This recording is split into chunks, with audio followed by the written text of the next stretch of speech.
Hello दोस्तों, इस video में हम थोड़ा क्विकली डिस्कस करेंगे कुछ स्टॉक्स को जो कि अभी अपने स्पॉट पर हैं इन मार्केट कंडीशंस में भी।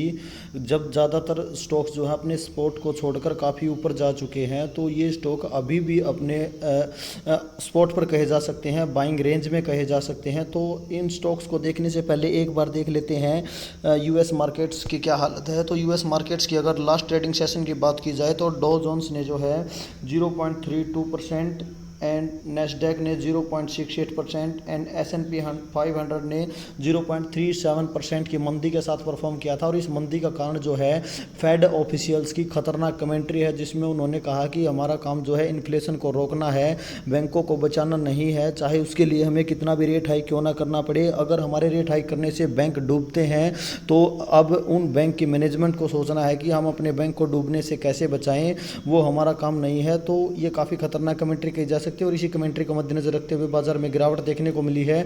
और हो सकता है कि मंडे को इंडियन मार्केट में भी गिरावट देखने को मिले। तो कुछ और स्टॉक्स भी हैं जो अपने स्पोर्ट लेवल पर आ सकते हैं, तो आइए देख लेते हैं। तो अगर पहली कंपनी की बात की जाए तो पहली कंपनी का नाम है कैंपस एक्टिवियर। तो कैंपस एक्टिवियर और रिलैक्सो को लेकर मैंने जो है एक लंबा सा वीडियो कल डाला था, जिसमें हमने बात की थी कि कहाँ इन्वेस्टमेंट का मौका अच्छा है और कहाँ पैसा छापने का मौका है और कहाँ नहीं है। तो उस वीडियो को आप देख सकते हो। यहाँ मैं दोबारा से वही बातें रिपीट करके आपका और मेरा टाइम वेस्ट नहीं करूँगा। आप सिर्फ इतना समझ लो कि जो है कैंपस जो है क्लोज टाइप फुटवेयर बनाती है, यानी शूज़ कह सकते हैं। और जो रिलैक्सो है, रिलैक्सो का जो प्रोडक्ट पोर्टफोलियो है वो काफ़ी डाइवर्सिफाइड है। रिलैक्सो ओपन एंड क्लोज्ड दोनों टाइप के जो है फुटवेयर बनाती है। लेकिन अगर बेसिकली देखा जाए तो बेसिकली जो है रिलैक्सो ओपन टाइप के ही फुटवेयर बनाती है, जिसमें वो नॉन लेदर प्रोडक्ट्स बनाती है रबड़ और ईवा का यूज़ करके। तो अगर बात करें हम कैंपस एक्टिवियर के बारे में, तो अगर ऑर्गेनाइज्ड प्लेयर में वैल्यू और वॉल्यूम सेगमेंट की बात की जाए तो सबसे पहला नाम कैंपस एक्टिवियर का आता है। ये एक fastest growing emerging footwear company है। एक प्रकार से आप इसको क्लोज टाइप में, अगर वैल्यू सेगमेंट में बात की जाए क्लोज टाइप फुटवेयर में, तो मार्केट लीडर कह सकते हो इसको आप। तो अगर बात करें, देखिए दोस्तों, आम जिंदगी की अगर बात करें, हम आम जिंदगी में हम क्या करते हैं, चप्पल हमारे पास काफ़ी कम होती हैं, एक या दो जोड़ी मुश्किल से होती हैं। लेकिन अगर बात की जाए जूतों की, शूज़ की, तो जूते हमारे पास 3-4 जोड़ी जूते होते हैं। और जो लोग सर्विस वगैरह करते हैं तो वो तो रेगुलरली शूज़ पहनते हैं। तो मेरे हिसाब से शूज़ का कंजम्पशन जो है वो काफ़ी ज़्यादा है। और अगर वैल्यू सेगमेंट की बात की जाए तो उसमें कैंपस का नाम सबसे पहले आता है। तो ग्रोथ की अपॉर्चुनिटी कैंपस में सबसे ज़्यादा दिखाई देती है। तो लेकिन रिसेंट लिस्टेड कंपनी है, ज़्यादा पास्ट का रिकॉर्ड हमारे पास अवेलेबल नहीं है। तो अगर बात करें कंपनी की लिस्टिंग की, तो कंपनी जो है 13 मई 2022 को बाज़ार में लिस्ट हुई थी। तो कह सकते हैं कि जो कंपनी को लगभग 1 साल ही कंप्लीट हुआ है अभी। ये शेयर होल्डिंग पैटर्न भी हमने कल देख लिया था दोस्तों। यहाँ पर आप देख सकते हो जो है कैंपस में एफआई ने जो है माल उठाया है, अपनी होल्डिंग्स को डबल किया है, 6 से 12 किया है। और अगर आप रिलैक्सो में देखो तो रिलैक्सो में आप देखने को मिलेगा जो एफआई है उन्होंने प्रॉफिट बुकिंग की है, अपना जो स्टेक है वो कम किया है 2.99 से 2.82। तो ये भी काफ़ी पॉजिटिव बात कैंपस एक्टिवियर के बारे में कही जा सकती है। प्रॉफिट्स की बिल्डिंग अगर देखना चाहो कैंपस एक्टिवियर की, तो देख सकते हो रिसेंट लिस्टेड कंपनी है, बहुत ही कम डेटा अवेलेबल है, लेकिन जितना भी अवेलेबल है उसमें कंसिस्टेंसी दिखाई देती है। और अगर सेल्स की बात की जाए तो सेल्स में भी आपको कंसिस्टेंसी नज़र आएगी। और देखें क्वार्टर ऑन क्वार्टर बेसिस पे तो उबड़ खाबड़ पहाड़ियाँ नज़र आएंगी यहाँ पर। लेकिन अगर आप देखो तो दिसंबर 2021 एंड जो है दिसंबर 2022 काफ़ी दोनों ऊंची बिल्डिंग्स दिखाई देती हैं। यानी इसको सर्दियों की कंपनी कहा जा सकता है। सर्दियों में कंपनी की सेल काफ़ी बढ़ जाती है, तो उस हिसाब से इसको देखा जा सकता है। और अगर प्रॉफिट्स को भी देखना चाहो तो क्यू वन क्यू बेसिस पे प्रॉफिट्स भी देख सकते हो। यहाँ पर भी उबड़ खाबड़ पहाड़ियाँ आपको नज़र आएंगी। देखिए दोस्तों, किसी भी स्टॉक को बाई करने का सबसे उत्तम समय वही होता है जब वो स्टॉक अपने 5 ईयर के मीडियन पीई के नीचे ट्रेड कर रहा हो। तो अगर यहाँ पर हम कैंपस एक्टिवियर को देखें तो कैंपस एक्टिवियर का 5 ईयर का मीडियन पीई 110 है, लेकिन करंटली जो स्टॉक है वो 83.9 यानी 84 पे ट्रेड कर रहा है। तो अच्छा टाइम है बाई करने का। और अगर प्राइस के हिसाब से भी देखें तो प्राइस के हिसाब से भी 200 DMA एंड 50 DMA दोनों के नीचे ट्रेड कर रहा है, तो काफ़ी अच्छे प्राइस पे अवेलेबल है। तो अगर टेक्निकल्स की बात की जाए कैंपस एक्टिवियर की, आप देख सकते हो अपने ऑल टाइम हाई से लगभग 50% के डिस्काउंट पर अवेलेबल है अभी ये। और अगर हम बात करें तो बिल्कुल यहाँ पर बॉटम फिशिंग की जा सकती है। आप यहाँ पर देख सकते हो जो ऑल टाइम लो की बात की जाए तो वो 297 का है, लेकिन जो है अभी करंटली जो है 300 के लेवल से घूम गया था। अगर 300 के लेवल से कहा जाए या 304 के लेवल से कहा जाए तो यहाँ पर आपको देखने को मिलेगा, बिल्कुल देखने में ऐसा लग रहा है जैसे कि ब्रेकआउट देने वाला है। बिल्कुल धीरे धीरे आप देख सकते हो ये लाइन जो है ऊपर की तरफ शिफ्ट होती जा रही है, कैंडल सारी की सारी तो जो है ब्रेकआउट देने की कंडीशन में है। ऐसा लग रहा है कि बिल्कुल भागने वाला है, तो भागने से पहले आप पकड़ सकते हो, हालांकि इतना जल्दी नहीं भागेगा। तो अगर इस लेवल की बात की जाए तो maximum to maximum downside की बात करें तो 300 रुपये तक नीचे जा सकता है अगर मैक्सिमम बात की जाए। बाकी मैंने टेक्निकल्स पहले भी डिस्कस किए हैं कल वाले वीडियो में, दोबारा डिस्कस करने का कोई मतलब नहीं है, सारी बातें मैं पहले ही बता चुका हूं। तो इसको इस लेवल पे लमसम के लिए भी मुझे लेवल अच्छा नज़र आता है, तो आप उस हिसाब से अपने रिस्क मैनेजमेंट के हिसाब से काम कर सकते हो। अगर आपके पास मोटा पैसा है, मोटा पैसा आपको लगाना, तो रिलैक्सो को कंसीडर किया जा सकता है। शॉर्ट टर्म में रिलैक्सो आपको अच्छे रिटर्न्स दे सकता है, लेकिन अगर बात करी जाए लॉन्ग टर्म की तो लॉन्ग टर्म में आपको रिलैक्सो से बेटर रिटर्न्स यहाँ मिलने की पॉसिबिलिटी है। तो बाकी ज़्यादा बातों के लिए आप जो है ज़्यादा डिटेल्स के लिए आप वो वीडियो देख सकते हो, मैं इसमें ज़्यादा बात नहीं कर सकता। और हाँ, अपने पोर्टफोलियो साइज़ का 5 से 7% वेटेज करंटली आप कैंपस को देकर चल सकते हो, क्योंकि रिसेंट लिस्टेड कंपनी है, ज़्यादा ट्रैक रिकॉर्ड हमारे पास अवेलेबल नहीं है। वेटेज बाद में बढ़ाई भी जा सकती है, जैसे जैसे कंपनी को बाज़ार में समय गुजरेगा उस हिसाब से आप बाद में भी वेटेज इंक्रीज़ कर सकते हो, एवरेज अप किया जा सकता है, लेकिन रिसेंट लिस्टेड कंपनी में ज़्यादा वेटेज नहीं दी जा सकती। बाकी आप अपने हिसाब से काम कर सकते हो। तो अगर दोस्तों बात करें दूसरी कंपनी की, तो दूसरी कंपनी का नाम है विनाती ऑर्गेनिक्स, जो कि एक लो बीटा स्टॉक है। अगर इसके बीटा की बात की जाए तो 0.57 कहा जा सकता है। तो अगर कंपनी के मैक्सिमम रिटर्न्स की बात करें तो 1,38,245% के रिटर्न्स कंपनी ने ऑल टाइम में प्रोवाइड किए हैं। और अगर कंपनी की लिस्टिंग की बात की जाए तो कंपनी की लिस्टिंग जो है 14 जुलाई 1995 को दिखाई देती है। तो वहां से लेकर यहां तक कंपनी ने काफ़ी मल्टीबैगर रिटर्न्स प्रोवाइड किए हैं, और वो भी कंसिस्टेंसी के साथ है। तो अगर इस कंपनी के काम धंधे की बात की जाए तो ये कंपनी IBB एंड ATBS में 65% का मार्केट शेयर इंजॉय करती है ग्लोबली, नॉट इंडिया। यानी कहा जा सकता है कि कंपनी जो है ATBS एंड IBB दोनों में मार्केट लीडर है ग्लोबली। और अगर बात की जाए ATBS की, तो ATBS में तो इस कंपनी के पास पेटेंट था, यानी इस कंपनी को छोड़कर ATBS कोई नहीं बना सकता था, लेकिन वो ATBS में जो पेटेंट है वो मार्च 2022 को ख़त्म हो गया, एक्सपायर हो गया। तो अब थोड़ा सा छोटी सी ये प्रॉब्लम है, बाकी कोई खास प्रॉब्लम नहीं, क्योंकि 65% का मार्केट शेयर अभी भी कंपनी इंजॉय करती है ATBS IBB दोनों में। तो IBB की अगर बात की जाए तो IBB जो है, जो पेन किलर होती है उसका जो इंग्रेडिएंट होता है उसका एक इंग्रेडिएंट है, यानी IBB से जो इंग्रेडिएंट बनेगा उस इंग्रेडिएंट से फिर पेन किलर बनती है। तो काफ़ी अच्छा बिजनेस, काफ़ी ग्लोबली मार्केट लीडर है, इसीलिए शायद ये एक लो बीटा स्टॉक है। ज़्यादा गिरावट इसमें आपको देखने को नहीं मिलती है, बिल्कुल ही कंसिस्टेंसी के साथ रिटर्न्स प्रोवाइड करती है। हाँ, एक थोड़ी सी प्रॉब्लम ये है कि ये टाइम करेक्शन आपको देती है, काफ़ी टाइम तक एक ही प्राइस रेंज में फंसी रहती है और उसके बाद जो है फिर भागती है, फिर काफ़ी टाइम तक। तो अभी अगर बात करें हम इसकी, तो टेक्निकल्स देख लेते हैं। तो अगर टेक्निकल्स की बात की जाए तो टेक्निकल्स में जो है कंपनी अपने ऑल टाइम हाई से लगभग 22% के डिस्काउंट पर अभी भी अवेलेबल है। तो देखिए दोस्तों, इसमें ज़्यादा डिस्काउंट आपको नहीं मिल सकता, क्योंकि ये एक लो बीटा स्टॉक है। ये जो रेंज इसमें दिखा रखी है, तो अगर बात की जाए तो नीचे वाली जो रेंज है वो अगर बात करें हम, तो वो 1700 के आसपास है। तो वहाँ भी 28% का ही डिस्काउंट देखने को मिला। और इस रेंज की बात की जाए तो सिर्फ तो काफ़ी दिनों से इसी रेंज में फंसा हुआ है। अगर मैं बात करूं, इसको मैं थोड़ा सा कॉन्ट्रैक्ट कर देता हूं। तो अगर आप देखोगे तो ये जो है काफ़ी टाइम से, अगर मैं आपको एक बार नाप के बताऊं, मेज़र करके बताऊं कि जो है कितने टाइम से फंसा हुआ है, तो अगर बात की जाए लगभग 774 दिन से इसी रेंज में फंसा हुआ है, इसी रेंज में जो है कंसोलिडेट कर रहा है। ऊपर के लेवल की बात की जाए तो ऊपर का लेवल जो है 2200 के आसपास का लेवल है, और नीचे के लेवल की बात की जाए तो नीचे का लेवल 1700 के आसपास का है। तो ये एक्यूमुलेशन की रेंज कही जा सकती है एक प्रकार से। जब ब्रेकआउट देगा तो काफ़ी अच्छा ब्रेकआउट देखने को मिलेगा। तो अगर बात की जाए, देखिए 1750 के आसपास का बॉटम बना था यहाँ पर, और अगर बात की जाए अभी अभी अगर बात करें हम, तो अभी इसने 1800 के आसपास सपोर्ट लिया था, 1800 से सपोर्ट लेकर वापस ऊपर जा चुका है। तो अभी के सपोर्ट की बात करें तो 1800 का था, लेकिन अगर बिल्कुल 1750 1760 के आसपास का लिया था।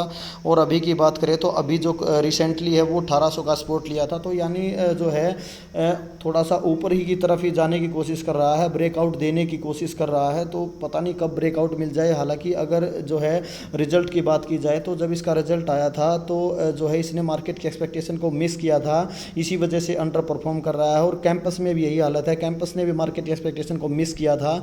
तो ये जो टेम्परेरी रीजन की वजह से ये कंपनीज डाउन है, क्योंकि बाइंग जब आती है, एफआई जब बाई करते हैं, एफआई उन्हीं स्टॉक में धमाधम बाइंग करते हैं जिनका रिजल्ट काफ़ी अच्छा था, जिन्होंने मार्केट की एक्सपेक्टेशन को अच्छे से बीट किया था, उनमें ज़्यादा बाइंग देखने को मिलती है। और जिन्होंने मार्केट की एक्सपेक्टेशन को मिस किया था उनमें थोड़ा सा बाद में बाइंग आती है, या वो काफ़ी समय तक अंडर परफॉर्म, जब तक रिजल्ट अच्छा नहीं आता तब तक अंडर परफॉर्म करते रहते हैं। तो ये जो है लॉन्ग टर्म इन्वेस्टर के लिए गोल्डन अपॉर्चुनिटी होती है अपनी होल्डिंग्स को बढ़ाने की। ये एक लो बीटा स्टॉक है, आप इसको टॉप होल्डिंग्स में भी रख सकते हो, अपनी जो है 2 3 4 5 टॉप होल्डिंग्स जो उसमें रख सकते हो। आपके पोर्टफोलियो को स्टेबिलिटी प्रोवाइड करेगा, बिल्कुल पीडीलाइट की तरह। पीडीलाइट एक B2C कंपनी है, उसके प्रोडक्ट हम देख सकते हैं, लेकिन ये एक B2B कंपनी है, इसके केमिकल्स को हम देख नहीं सकते। तो पीडीलाइट में कन्विक्शन हमारा ज़्यादा बैठेगा, लेकिन जो है रिटर्न्स उसमें थोड़ा सा आपको कम देखने को मिलेंगे।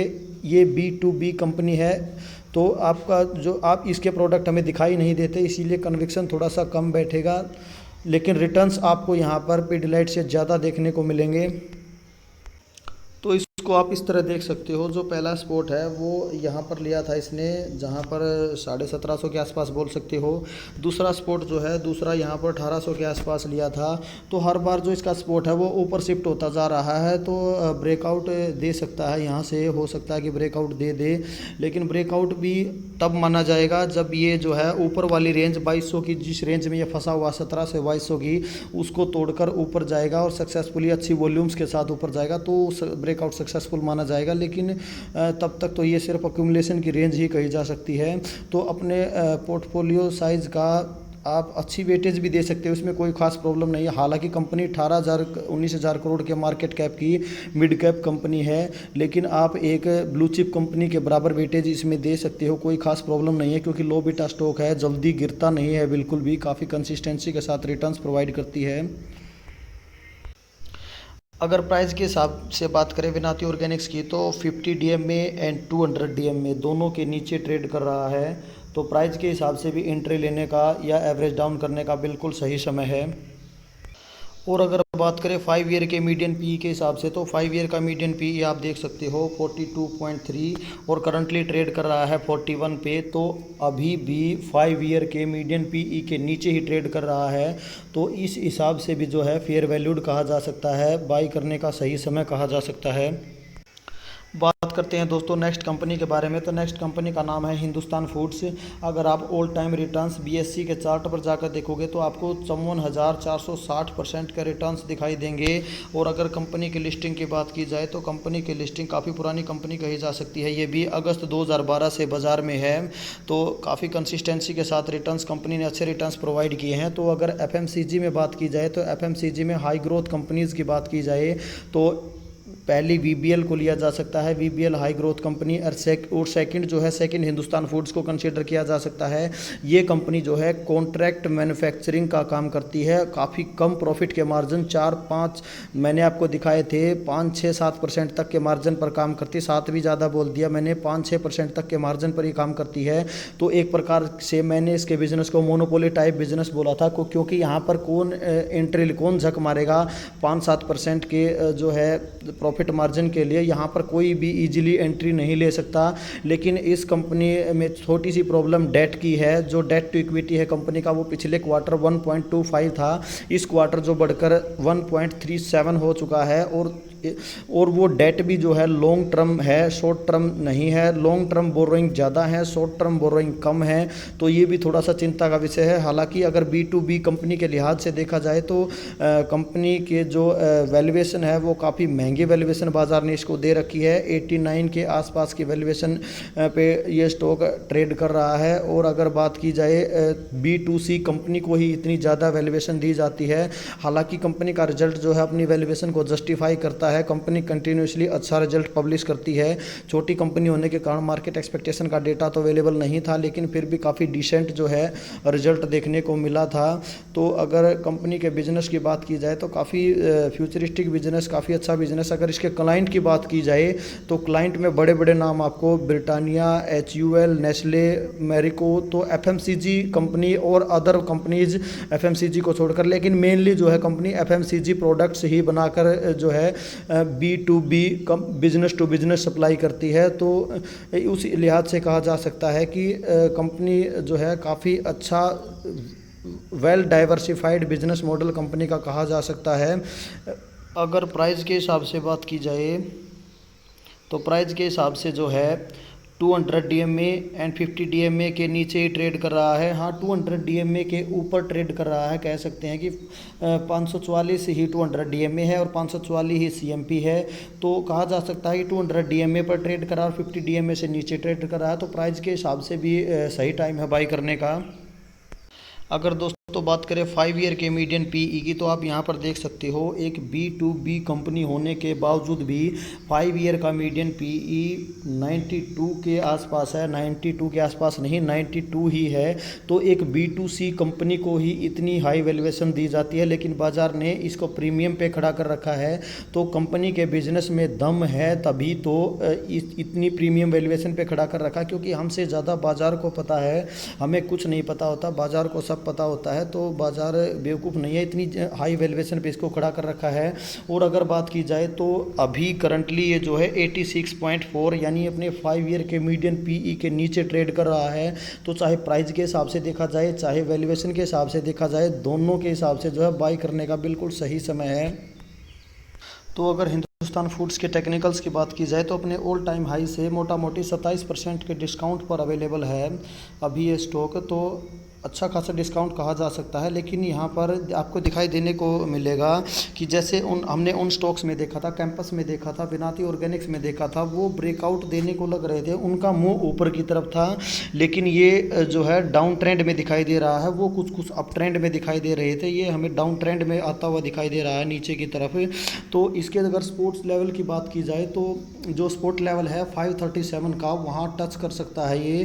तो कुछ भी हो सकता है। जो मेजर स्पोर्ट तो इसका 550 560 के आसपास था। अगर मेजर स्पोर्ट की यहाँ कुछ रुकने की कोशिश की थी इसने 560 पे, लेकिन रुक नहीं पाया। 560 को तोड़कर नीचे आ चुका है। 550 पे भी थोड़ा स्टे करने की कोशिश की थी, लेकिन सफल नहीं हुआ। 500 550 को तोड़कर नीचे आ चुका है। तो नेक्स्ट जो स्पोर्ट है इसका 537 का है। अगर उसको भी तोड़ देता है तो मुझे लगता नहीं, बाकी उसको तोड़ेगा तो उसको तोड़ देगा तो इसका मेजर स्पोर्ट जो है 492 वहाँ तक आपको जाता दिखाई दे सकता है। तो 492 या 500 रुपये से नीचे जाने की उम्मीद मुझे तो पर्सनली नहीं है। बाकी आप अपने हिसाब से काम कर सकते हो। हाँ, 5-7% की वेटेज से ज़्यादा वेटेज आपको नहीं देकर चलना चाहिए। हाँ, कंपनी के बिजनेस में दम है, कंपनी काफ़ी मल्टीबैगर रिटर्न्स प्रोवाइड कर चुकी है पास्ट में, तो ज़्यादा चांसेज है कंपनी ने पास्ट में अच्छा किया तो फ्यूचर में भी अच्छा ही करेगी।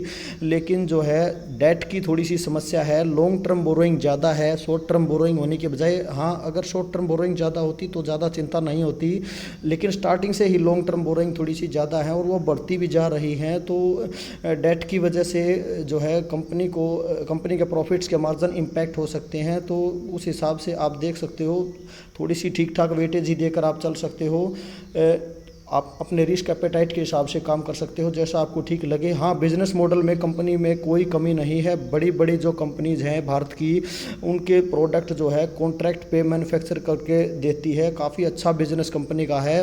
हाँ, वो प्रोडक्ट ये बनाती है, अपने नाम का ठप्पा वो लगा देती है, रॉयल्टी वो ले लेती हैं, लेकिन प्रोडक्ट कंपनी ये बना कर देती है उनको। तो बिज़नेस जो है काफ़ी अच्छा है। और पहले तो ये कंपनी जो एक ही प्रोडक्ट बनाती थी, लॉस मेकिंग कंपनी थी, फिर कंपनी ने डिसाइड किया कि हम एक ही प्रोडक्ट नहीं बनाएंगे, हम जो है अलग अलग जो है इसके 3 सेगमेंट में कंपनी काम करती है, जो हमने डिस्कस किए थे, शेयरिंग मॉडल, डेडिकेटेड मॉडल, और जो है एक जो था डेडिकेटेड मॉडल, जिससे जो है कंपनी की 85% का रेवेन्यू आता है। और इस मॉडल की जो ड्रॉबैक या कमी कह सकते हैं वो क्या थी कि कॉन्ट्रैक्ट रिन्यू होना बहुत ही ज़रूरी है। अगर कॉन्ट्रैक्ट रिन्यू ना हो तो टाइम पर तो इसको प्रॉब्लम हो सकती है। डेडिकेटेड मॉडल की बात की जाए, और एक प्राइवेट मॉडल भी है, प्राइवेट मॉडल जिसमें कंपनी खुद के प्रोडक्ट बनाती है, जिसमें कंपनी खुद ही रॉ मटेरियल चूज करती है। रॉ मटेरियल खुद का होता है, इसका सब कुछ खुद का होता है, कंपनी का नाम भी इसका खुद का, रॉयल्टी भी ये खुद ही लेती है।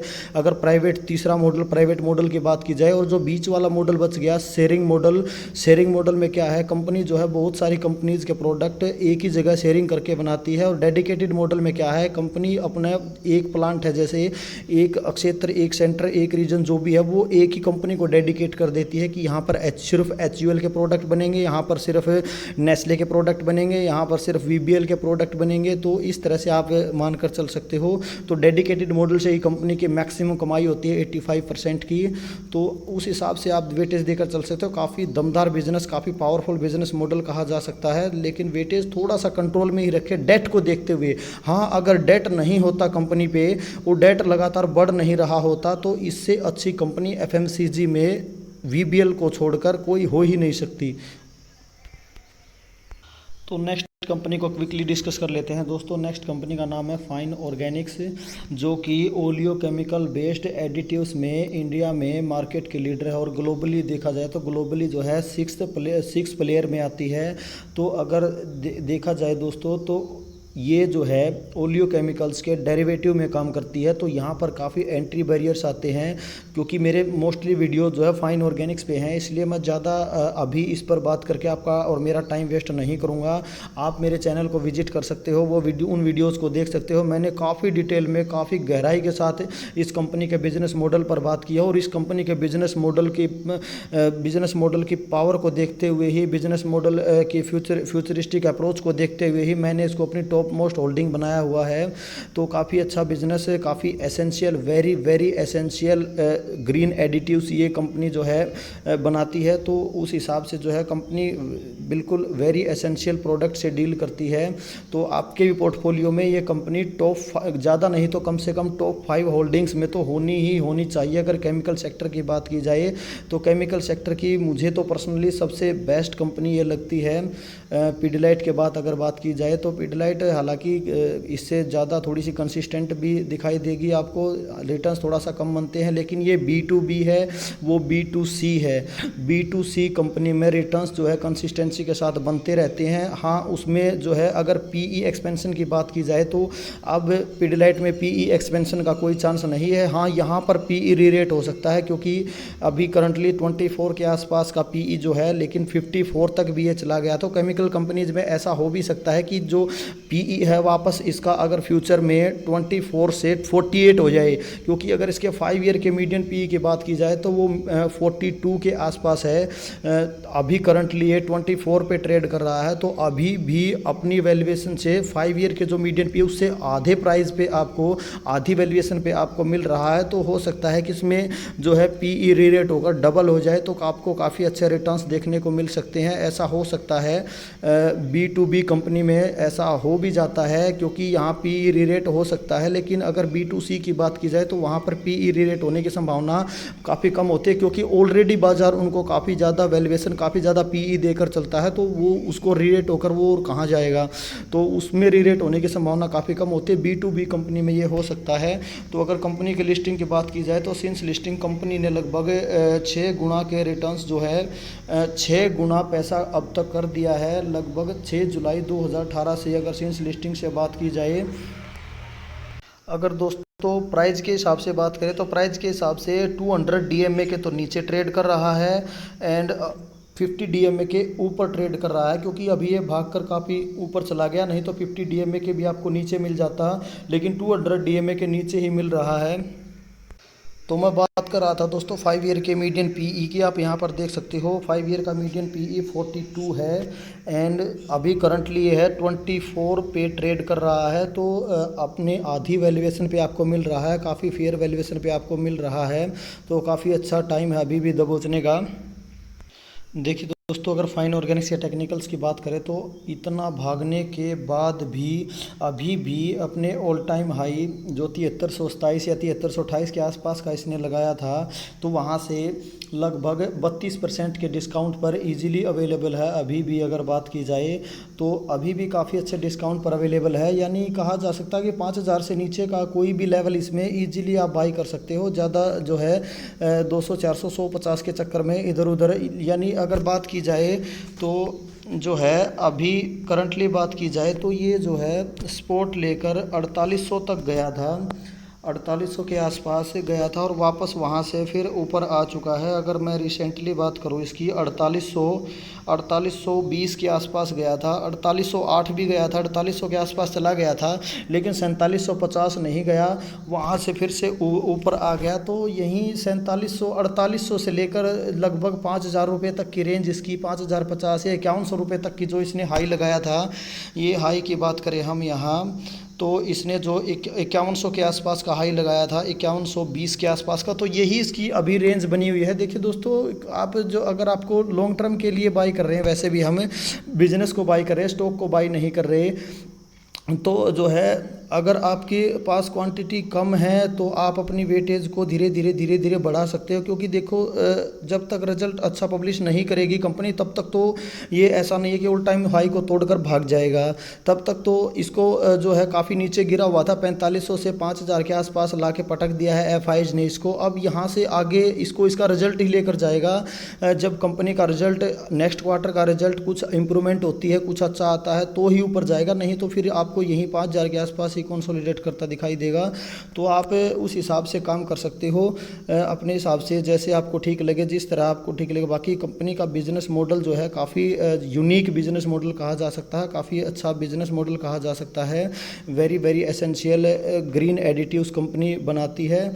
तो अगर बाइंग लेवल्स की बात की जाए तो यहाँ पर 150 रुपये के चक्कर में आप देख सकते हो, अगर आपको 4800 तक जाता हुआ मिल जाता है या 4750, बाकी लगता नहीं कि जाएगा, 4750 के आसपास मिल जाए तो दी बेस्ट है। लेकिन अगर CMP में भी बात की जाए तो यहाँ पर भी आप क्वांटिटी 5000 से नीचे मुझे नहीं लगता कि आपको महंगा है, क्योंकि 5 ईयर के मीडियन PE के भी नीचे है और 200 DMA के भी नीचे है, लेकिन थोड़ा सा 50 DMA के ऊपर है।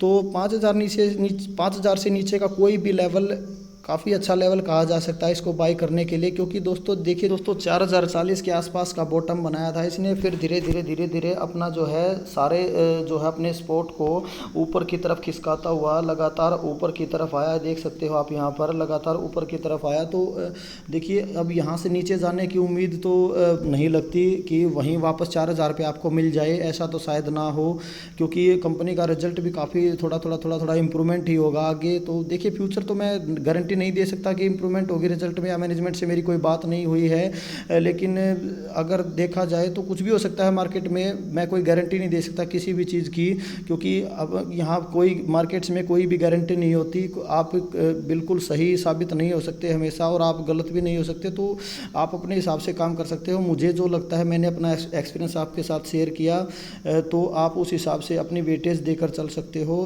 तो आपकी जो है टॉप 5 होल्डिंग्स में ये कंपनी होनी चाहिए। साइज़ मत देखिए आप, 13,000 14,000 15,000 के आसपास जा चुका है अब तो इसका मार्केट कैप, क्योंकि थोड़ा सा भाग चुका है ना वहाँ से नीचे से। तो 15,000 करोड़ के आसपास का मार्केट कैप है, मिड कैप कंपनी कही जा सकती है। लेकिन आप साइज़ पे मत जाइए, कंपनी का बिजनेस मॉडल देखिए, कंपनी के बिजनेस को समझिए, तो उस हिसाब से आप अपनी वेटेज को प्लान कर सकते हो। अच्छी वेटेज विनाती ऑर्गेनिक्स की बात की जाए या फाइन ऑर्गेनिक्स की बात की जाए तो इन दोनों कंपनीज़ में अच्छी वेटेज देकर चला जा सकता है। लेकिन अगर कैंपस की बात की जाए और हिंदुस्तान फूड्स की बात की जाए, वो दोनों recent listed company, sorry Hindustan foods recent listed नहीं है, हिंदुस्तान फूड्स में डेट है, तो डेट की वजह से थोड़ा सा 5-7% की वेटेज देकर चल सकते हो। और कैंपस की बात की जाए तो कैंपस में डेट तो है, लेकिन डेट के बारे में मैंने डिटेल्स वीडियो उसमें बताया है। शॉर्ट टर्म डेट है, लॉन्ग टर्म बोरिंग छोटी सी है बिल्कुल। बाकी जो लीज लाइबिलिटी है जैसे रिलैक्सो में है, तो कैंपस में डेट से घबराने की ज़रूरत आपको बिल्कुल भी नहीं है। तो जो है, क्योंकि एडवर्टीजमेंट के लिए कंपनी ने लिया था। हाँ, बस प्रॉब्लम ये है कि रिसेंट लिस्टेड कंपनी है, थोड़ा कम वेटेज दे सकते हो, तो उस हिसाब से आप काम कर सकते हो। ओके, थैंक यू दोस्तों। और हाँ, लास्ट में जो है IRCTC के निवेशकों के लिए एक छोटी सी बात कहना चाहूँगा दोस्तों।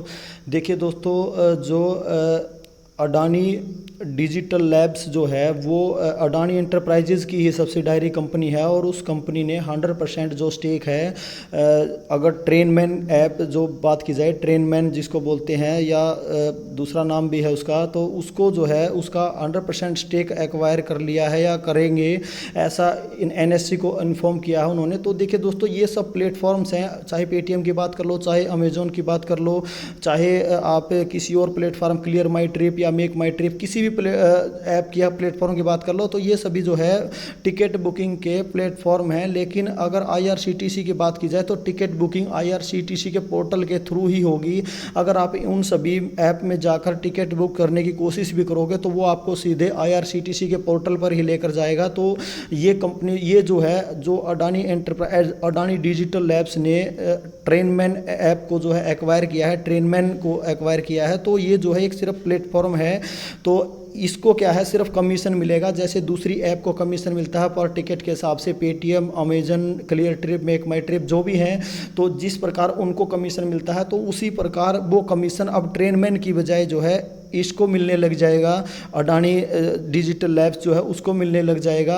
तो सिर्फ इतना सा ही फ़र्क है, बाकी IRCTC के मोनोपोली को कोई खतरा नहीं है। हाँ, ऐसा हो सकता है कि इनको खतरा हो सकता है, clear my trip, make my trip या पेटीएम या अमेजन, जिससे भी जो है ज़्यादा टिकट बुकिंग होती थी, हो सकता है कि वहाँ से टिकट बुकिंग होने के बजाय अब जो है अडानी डिजिटल लैब से जो है टिकट बुकिंग ज़्यादा होने लग जाए, तो अल्टीमेटली उसका फ़ायदा जो है IRCTC को ही होगा।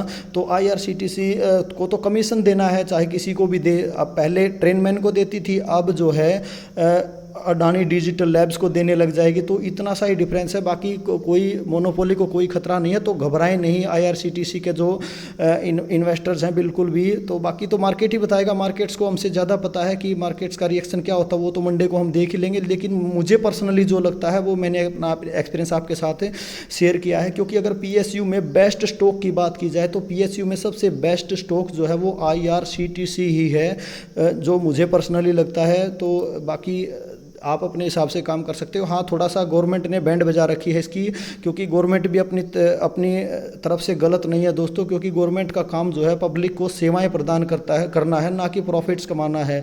पब्लिक की सेवा करना सबसे पहले ज़रूरी है, ना कि अपना खुद का प्रॉफिट्स कमाना। तो इस वजह से थोड़ा सा IRCTC की बैंड बजी हुई है। लेकिन अगर PSU स्टॉक्स में बात की जाए तो सबसे बेस्ट स्टॉक IRCTC को ही कहा जा सकता है। तो बिल्कुल भी IRCTC के निवेशक घबराएं नहीं, पैनिक सेलिंग ना करें, कुछ भी नहीं होने वाला। बहुत ही अच्छी मोनोपोली बिजनेस है, अच्छी कंपनी है, होल्ड करें।